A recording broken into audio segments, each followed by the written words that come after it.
You're watching PEGRI TV, Rhode Island's public access channel.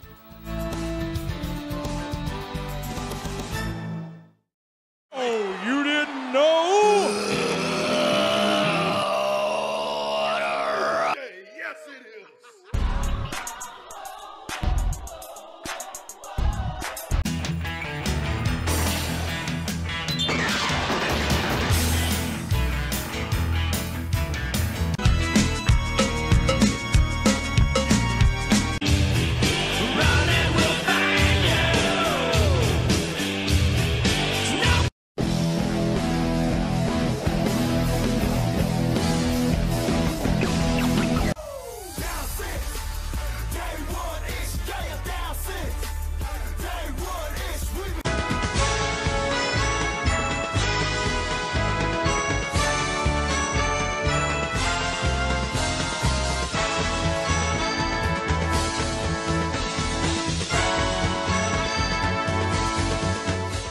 All right, so we always say cards subject to change. So welcome to the Hot Tag.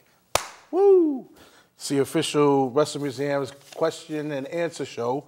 And as you see, my tag team partner for the show is not here.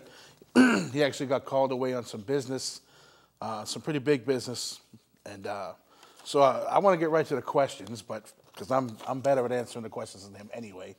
But I want to really quick run down a couple events that the official Wrestling Museum is going to be participating at. October 19th, the parade in Riverside Square. I'm not from Rhode Island, so Riverside Square at 11 a.m. to 3 p.m. And then that's going to be on October 19th. On October 20th, Family Fun Day and Walk in Fairhaven from 10 a.m. to 1. It's also an anti-bully rally and a trunk or treat that we'll be participating in. October 25th, Portuguese Holy Ghost Society in West Warwick, Rhode Island, 7 p.m. to 10 p.m. October 26th, the Royal Society Trunk or Treat, formerly Bishop Conley High School, 6 p.m. to 9 p.m.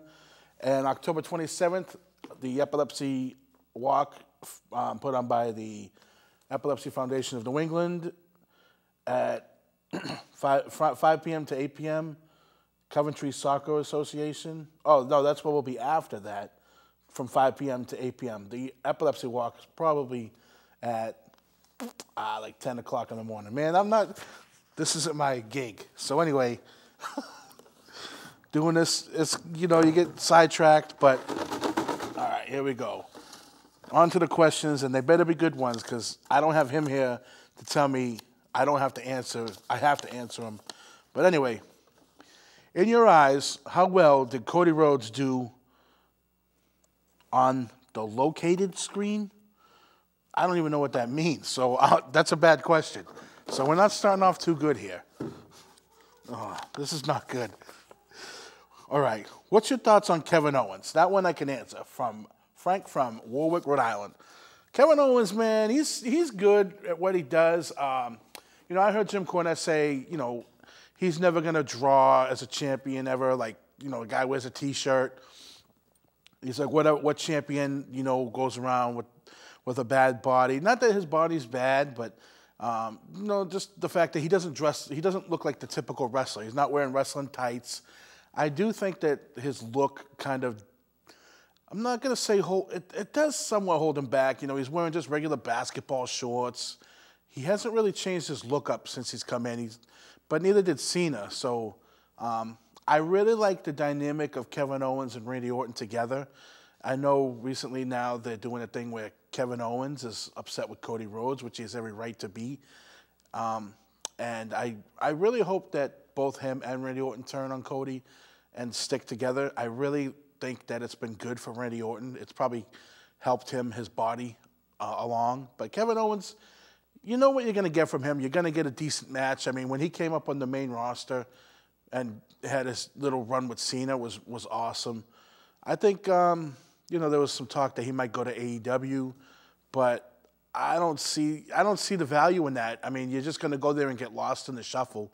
He's got a pretty good spot with WWE, And I think that if he sticks around, he'll always be at the level he's at. I could still see a possible world title run with him. So I think that he's, you're going to get a good match out of him. He's a good character. He's fun to watch. All right. With WWE cutting back on live events, do you think we will get any shows in Maine again? And that's Mike from Bangor, Maine. I would say, yeah. I mean, I think they still do shows in Maine now. I mean, I think there was just one, I want to say in the summertime. I know they do in Massachusetts. They always hit up Springfield. They hit up Worcester. They hit up Boston, obviously, and Rhode Island. They hit up Providence. I know they hit up Connecticut often. I don't know what part of Maine. I know they go to Maine, so I would say, yeah. I don't think you're gonna get any like Monday Night Raws there or pay-per-views or anything like that. But yeah, they'll do some house shows there. And people over the years have slept on house shows. I think house shows are fun. I prefer going to the house show with my son over the Raws because, well, he's number one, he's autistic and he has sensory issues, and like the fireworks sometimes really bother him, the noise. And when you go to a house show, they don't have the fireworks. They have, maybe sometimes they'll play some sounds, but it's not as loud as the fireworks. And he, for example, maybe like when they're in the ring talking, he might lose interest. And for the house shows, it's pretty much just match after match. They'll do some mic work, but it's pretty much just matches. And house shows are very different than watching television show like Raw. It's, they're more open. They're more free to do what they want in the ring. It's more of a intimate feeling. Like, especially if you're at a smaller arena, you definitely get to interact more, even in the ring. I think, you're not don't expect to see like title changes and stuff like that. That happens very rarely nowadays. But the house shows are pretty fun. They do a lot of fun stuff in between matches. They shoot out the T-shirt gun and stuff like that. So I would say, man, if you can go to a house show, if you got young kids, don't sleep on it. I think that too much is made of the TV show, and with the TV show, everything is scripted down to the minute. You get the commercial breaks, and I know they do wrestle through the commercial breaks, but the house show is just nonstop fun.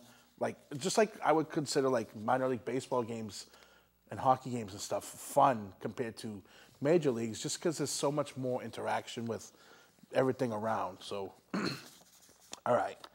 Mary from Bristol, Rhode Island. Do you see Liv Morgan going into the WWE Hall of Fame someday? You know what, man? The WWE Hall of Fame,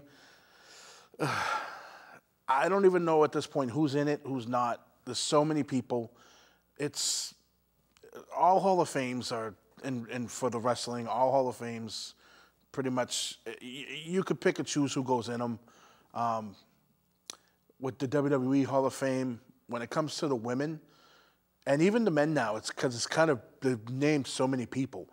But I've always had this stance that with the women, they've put all the big ones in, and now it's kind of like if you've had maybe a 2-year run, then you've now earned a spot. So I could see her going in. I mean, I could see anyone going in. I don't think there's really that high criteria. I mean, if they were popular, if they were popular and people followed them, if they sold a lot of merchandise, yeah, I could see her going in. All right. Nick from East Providence, Rhode Island. What do you think of MVP in AEW? That's a good question for me because I was actually hoping to talk about some AEW stuff today because I don't watch it because I've said on here, look, if they don't care about their product, then I'm not going to care. And I can tell you when I stopped watching AEW was when Swerve won the title. Now here he is. They made this big deal about Swerve being the first black world champion. Okay, that's something that they should really talk about. The very next Dynamite that week, he comes out. He's not even the opening segment. He was the second segment, which means he wasn't even worthy enough to open the show. comes out, has a match, no mic time. And then they made him talk on like Saturday Night Show, but that was like, well, we need to have him talk now because the internet talked about how he didn't talk about anything on the show. It's like you didn't deem it worthy enough for me to listen to this guy talk about what an honor it was and this and that. And that's the moment I checked out of AEW. They've since done some things that I think are inappropriate in wrestling with I'm not even with the bag and the syringe. I'm not going to get into details. But then I start seeing things like, it's always been, they're signing such and such from WWF. And that's never really bothered me because it's like, well, yeah, it's the only other major company like that, besides like TNA or, it's the only major company. So, of course, you're going to sign some older talent that was in WWF, but they're signing everybody. And what I mean by that is like, I see the Maximum Male Models are over there. Now, that was an act that wasn't even over in WWF, and they were complaining about it then. And then they go over to AEW with the same character. So then I see MVP over there, and I see he's got Shelton Benjamin, and it looks like they're doing the Hurt Business over there. I think MVP is okay. I like him. I think he's a good mouthpiece. I think he's kind of dated now. And as far as him going over there and if they're doing the Hurt Business, I wasn't really watching at the time of the Hurt Business, but I think that they're overrated. I think that the group is overrated. A lot of people said they really liked them. I don't know. I can't really comment on them too much. I wasn't watching at the time, like I said, but from what I did see, I didn't think they were all that great as far as, I'm not saying that they couldn't be, but as far as a group and how they were pushed and everything, I don't think that they were like top of the card. And it's just a matter of AEW bringing WWF guys over and then running the same characters that they were running in WWF. So it's like, okay, how is this helping AEW? In order to know what I'm watching, I would have had to have watched WWF, or that there's got to be those WWF references. So I don't like when someone comes over, if it's not a main level guy like a Hulk Hogan or say a John Cena, they shouldn't be playing maybe the same character. Maybe they should go for something different. But then again, it's AEW and they don't do great. They overbook. They have way too many people, and I don't know. I just don't see. I don't know. If they bring in Bobby Lashley, I don't know. I just don't like AEW. Period. I just think that they don't book well. On to the next question. All right, Joe from North Providence, Rhode Island. Does W plan on making new Killer Bees figures? Well, I don't work for the company, and I don't work for Mattel.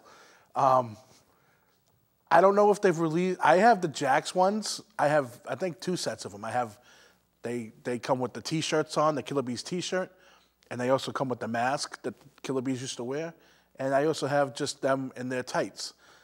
I don't know if they'd sell. So, I mean, if I'm making the figures, I mean, if they haven't made them yet, Mattel, I'd go ahead and make them. But I don't know, at this point now, I don't know what Mattel, they are making some deep cuts with their figures.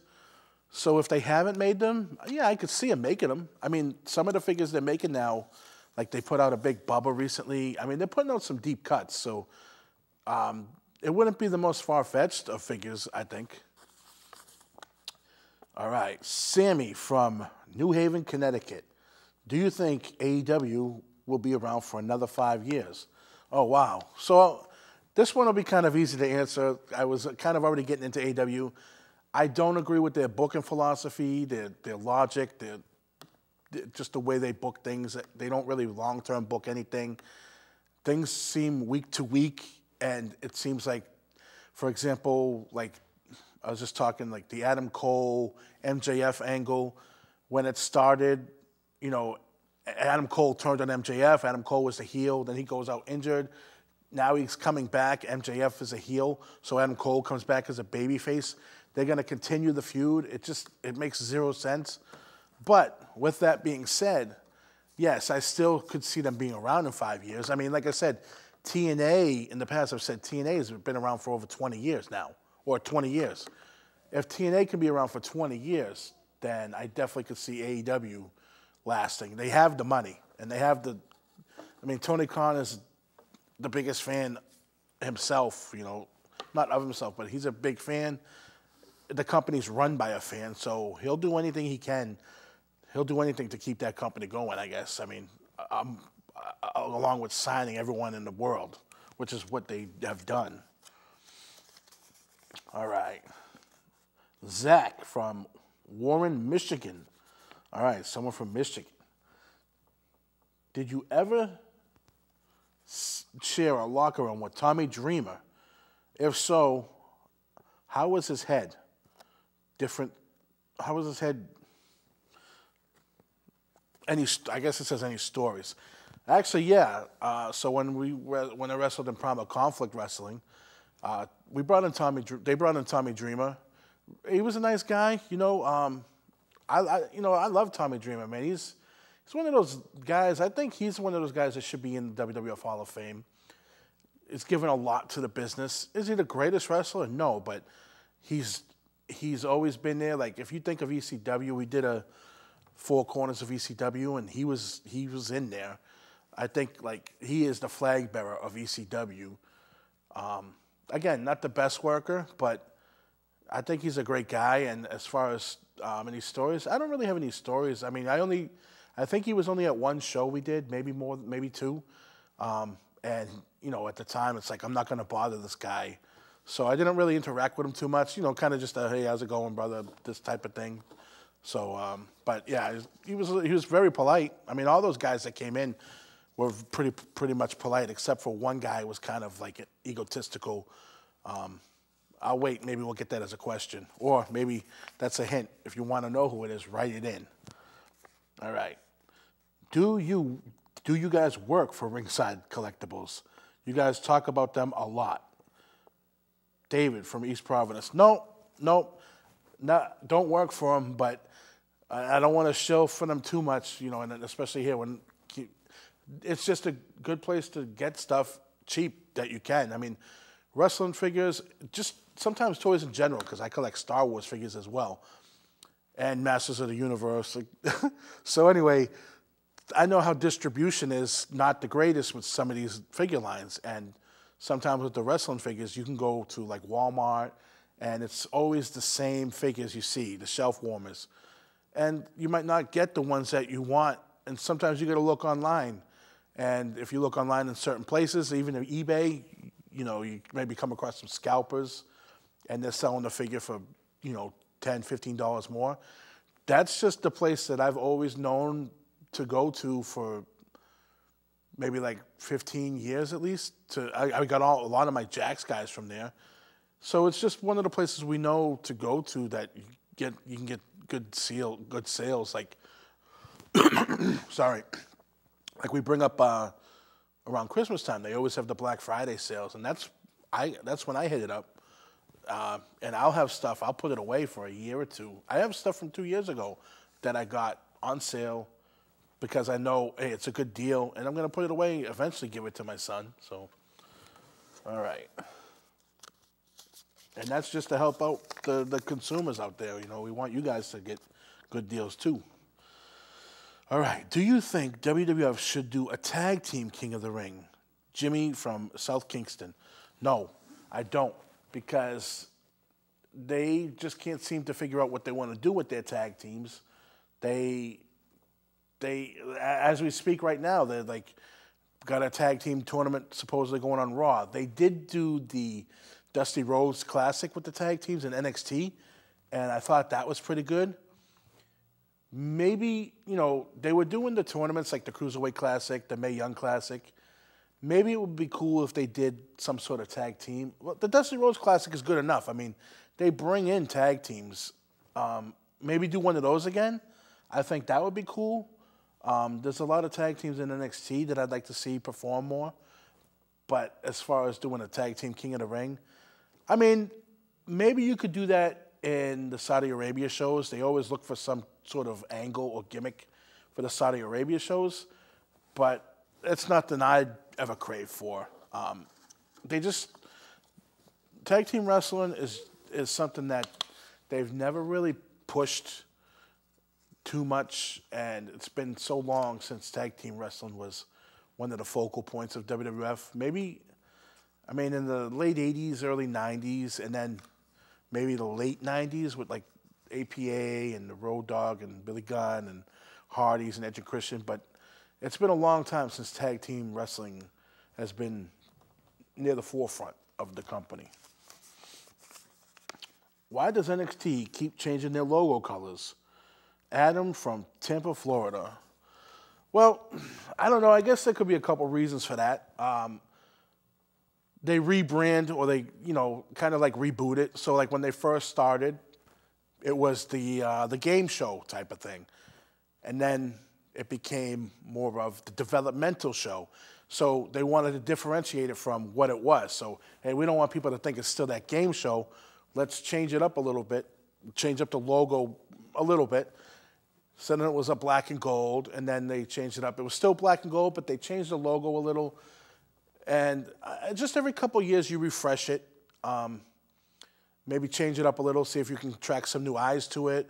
Let people know, hey, things are a little different maybe. Then when they rebranded it to the NXT 2.0 and they completely changed it to like all the fluorescent colors and stuff, that was really to let them know, okay, this is now a completely different product than what was happening before, to now where they've changed it to the new silver color. They're just letting people know, basically, hey, this is a new show, come check it out. Plus, things get stale after a while. You change it up, change up the colors, sell more merchandise. Hey, if I have an NXT shirt at home, I'm not going to buy another one. Well, now it's a new logo. Okay, now let me go buy that one. So, just change it up every now and then, refresh everything. I wish they'd refresh them where they do the shows, because doing the shows at the Performance Center, it gets kind of boring sometimes, or stale, like the same setup every night, the same crowd. I really liked the 2 weeks they just did on the road. I actually really like the one they did in St. Louis. It almost seemed like it was a smaller arena, but it almost seemed like a nightclub in a way, because they were coming in off a stage, and it really had that intimate feel, like the fans were right there on top of it.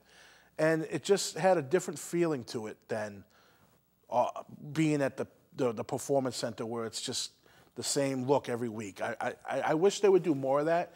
It reminded me of the old Shotgun Saturday Nights, just a different feel, a different venue, had a different look. I really did enjoy it. So, all right, we're banging out questions without this other guy killing time. All right, who was better? Bob Holly, Crash Holly, or Molly Holly? From Chris from Cranston, Rhode Island. So who was the best Holly? Well, hardcore, Bob Holly was, as the race car driver, he wasn't great. When he became the Big Shot, though, when he started doing his stuff with the Big Show, that's when he kind of caught my eye. And then he was the Big Shot, and then he became Hardcore Holly. And he was just doing all those brawls with like the Big Show and APA and stuff. And then Crash Holly came in, and they started brawl. They would fight each other every week, and that was entertaining. Crash Holly was really entertaining with the scale. He was a super heavyweight. Molly Holly, I mean, the best actual in-ring worker is probably Molly Holly. She was great in-ring, but I think Bob Holly was kind of, you could call him boring. I think they all served their purpose for what they did. To pick the best one, I guess you would have to go with Hardcore Holly. Molly Holly was good for what she did. She kind of got, once she started doing Mighty Molly, then she became kind of bogged down. But, yeah, I'll go with Bob Holly. It's the Hollys. And besides, if I don't pick Bob Holly, maybe he'll beat the crap out of me. So, all right. What are your thoughts on Logan Paul, Frank from Warwick, Rhode Island? I think that the guy is fantastic. I think that he could be, if he's not, I know he's not a full-time guy. Yeah, I think he's one of the top heels in the business. It's almost funny to me that this guy was a babyface when he started, because he's so easy to dislike. I think that he makes I don't mean this in a bad way. He makes other wrestlers look bad in a way because he's so good. I think that he's definitely entertaining to watch. You've kind of known now any match that he's in is going to be pretty good. Could I see this guy winning a world title at some point? Honestly, yeah, I could see them putting the belt on him. I think that he does a good enough job. He's good enough on the mic. He's a good enough character. And because he's not there every week and he comes in maybe for this month, maybe a month or two, and then he's gone for a few months, I think that's going to be good because he's not going to wear out his welcome. I think as far as celebrities in wrestling go, he's been the best they've ever had. Again, new day and age, so he's a YouTube star, YouTube celebrity. So I think if you're counting him as a celebrity, yeah, he's the best they've ever had in ring. Like, no other celebrity could ever touch him in the ring. And the guy, he's a fan, and the guy just gets the business. So I think that it's been pretty much a home run with this guy. Do you guys enjoy the shows? You guys do, or is it more of a job? Tom from Worcester, Mass. So, yeah, I mean, it's not a job. I don't get paid. Definitely enjoy it because, like, through all this, all the stuff I have going on in my life, like, if you've watched the free preview shows we had, my fiance has passed away, and dealing with my son and his autism and all the I got so much more stuff going on. Doing these shows for me is kind of an escape, so I totally enjoy doing it. It's like that when we do these shows, it's just like my way to get out of the real world and talk about something else I love, which is wrestling. So, yeah, I definitely love doing the shows. I have a good time with this guy, and you know, sometimes his opinions to me are out there, but definitely love it. The crew that works here is great, so we love coming here. The only thing I don't like is I live in Boston, and the shows are filmed in Rhode Island, and I got to drive. But yeah, and I would say I'll answer for this guy. Oh yeah, I love coming. I love working with O-Life. He's the best. Thanks, Angel. Is there any wrestler that you would want to take the Museum Smile Up Challenge? All right. Nate from Seekonk, Mass. I don't know. Is there any wrestler I want to take the Smile Up Challenge? I don't care. All of them, because why not? Why not all spread more smiles than hate? How about that? Every single one of them. See if I can get another question in here. All right. What hurts more, an arm drag or a leg drop? Bobby from Providence, Rhode Island. It depends. It depends on who's giving it to you. I mean, I've worked with some people where if they're dropping that leg, maybe you're not getting the full leg drop. Maybe you're getting their whole body dropping on you. An arm drag, that's more of me taking it. I'm not trying to break kayfabe here and tell you how the raise the curtain here or whatever, but I would say I'd be, if you ask me what move I would want to take less of, the leg drop, because I don't know if this guy's dropping the leg on me or if he's dropping his butt on me, or you know, he just might not land it properly. And the arm drag, like I said, I can be the one that can control how I land. Yeah, the guy might not do it correctly, but I can control myself. With the leg drop, I mean, what if you have a guy like Yokozuna dropping a leg, or for example, Nia Jax, when she drops her leg, man, she doesn't look the safest. So it just depends. And so I would say that the leg drop is more scary. All right, so I think, hey, I did it all by myself. Low Life is a tag team wrestler these days, so had to wheelbarrow this show. But all right, so we will see you next week. Come back, make up some of these questions, because I'm the one that answers them all, and I got all the answers. So thanks a lot.